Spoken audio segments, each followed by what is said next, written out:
সকলকে স্বাগত আজকের এই নতুন ভিডিওতে। আজকের ভিডিওতে আমরা জানব শব্দ কাকে বলে, শব্দ কয় প্রকার ও কী বা শব্দের বেশ কয়েকটা ভাগ সেটাও জেনে নেব। প্রথমে শব্দ জানার আগে আমরা জানব কম্পন কাকে বলে। কম্পন হলো পর্যায়বৃত্ত গতিতে বা একটি নির্দিষ্ট গতিতে স্পন্দনশীল বস্তুকণা প্রতি সেকেন্ডে যতবার পূর্ণ স্পন্দন করে থাকে সেই সংজ্ঞাকে ওই বস্তুকণার কম্পন বলা হয়ে থাকে। অর্থাৎ একটি বস্তুতে আঘাত করলে তার ভিতরে থাকা কণাগুলি যতবার কেঁপে ওঠে বা নড়াচড়া করে তাকেই সাধারণত আমরা এক্ষেত্রে কম্পন বলবো। এক্ষেত্রে পর্যায়বৃত্ত মানে একটি নির্দিষ্ট ধারায় বা একটি নির্দিষ্ট গতিতে, যেমন সমুদ্রের ঢেউ একটি নির্দিষ্ট সময় পর পর আছে সেই রকম। তাহলে কম্পন কাকে বলে জানলাম। এবার কম্পন সাধারণত একক হিসেবে ব্যবহার করা হয়ে থাকে সাইকেলস প্রতি সেকেন্ড বা হার্জ, বা কম্পনকের একক সাধারণত হার্জ হিসেবে ব্যবহার করা হয়ে থাকে। এবার আসি শব্দ কাকে বলে।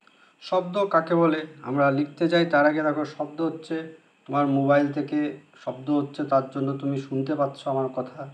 এছাড়াও শব্দের কারণেই যে কোনো বস্তু বা পেন দিয়ে খাতায় মারছো বা পৃষ্ঠা উল্টাচ্ছ সমস্ত কিছু শুনতে পারো। এই যে শুনতে পারছো, পেন দিয়ে দাগাচ্ছ বা পেন দিয়ে খাতার উপর আঘাত করছো, এই খাতা বা বইয়ের মাঝে প্রচুর পরিমাণে কণা থাকে। সেই কণাগুলোর অবস্থান পরিবর্তন হয় এবং যার কারণে শব্দ সৃষ্টি হয়ে থাকে। এবার যদি আমরা সংজ্ঞা হিসেবে লিখতে যাই তাহলে দেখো কি লেখা যায়। সাধারণত কোনো কম্পনশীল বস্তু থেকে কোনো স্থিতিস্থাপক জড় মাধ্যমের মধ্যে দিয়ে তরঙ্গের আকারে যে শক্তি আমাদের কানে এসে পৌঁছায় এবং মস্তিষ্কে এক বিশেষ অনুভূতির সৃষ্টি করে তাকেই সাধারণত আমরা বলে থাকি শব্দ।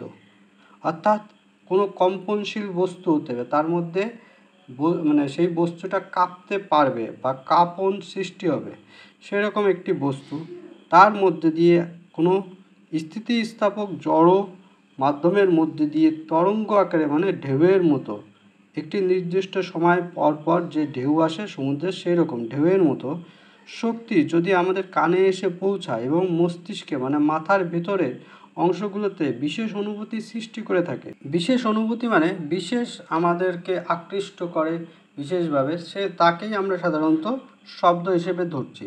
এবার শব্দের উৎস কাকে বলে।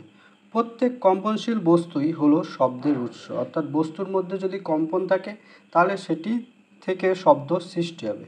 এবার এই শব্দকে বেশ কয়েকটি তিনটে মতন ভাগে ভাগ করা যায়, তার মধ্যে আমরা জানার চেষ্টা করি। প্রথমে শ্রুতিগোচর শব্দ কাকে বলে। শ্রুতি মানে শোনা, গোচর মানে যা শোনা যাচ্ছে।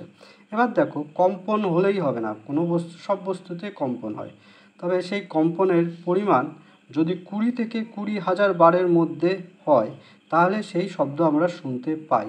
ঠিক একই কারণে মশা বুঁ বুঁ করলে আমরা শুনতে পাই, কিন্তু মাছি ওড়ে যখন তখন সেভাবে শুনতে পাই না।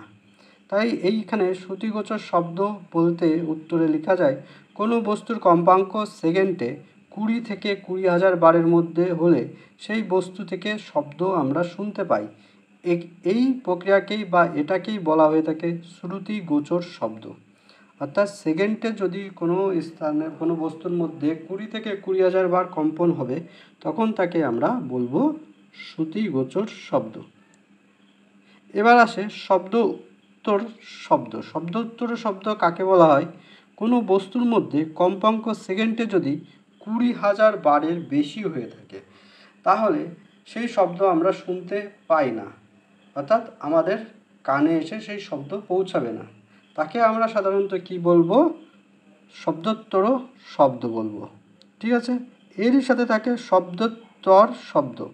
এক্ষেত্রে দেখো বানানগুলো একটু খেয়াল রেখো তাহলেই হবে। 20,000 বারের, অর্থাৎ কোনো বস্তু, একবারেই বলি, কোনো বস্তুর কম্পন সেকেন্ডে 20 বারের কম হয়ে থাকে বা কম হলে বস্তুর থেকে কোনো শব্দ উৎপন্ন হয় না। এই রকম শব্দকে সাধারণত শব্দোত্তর শব্দ বলা হয়।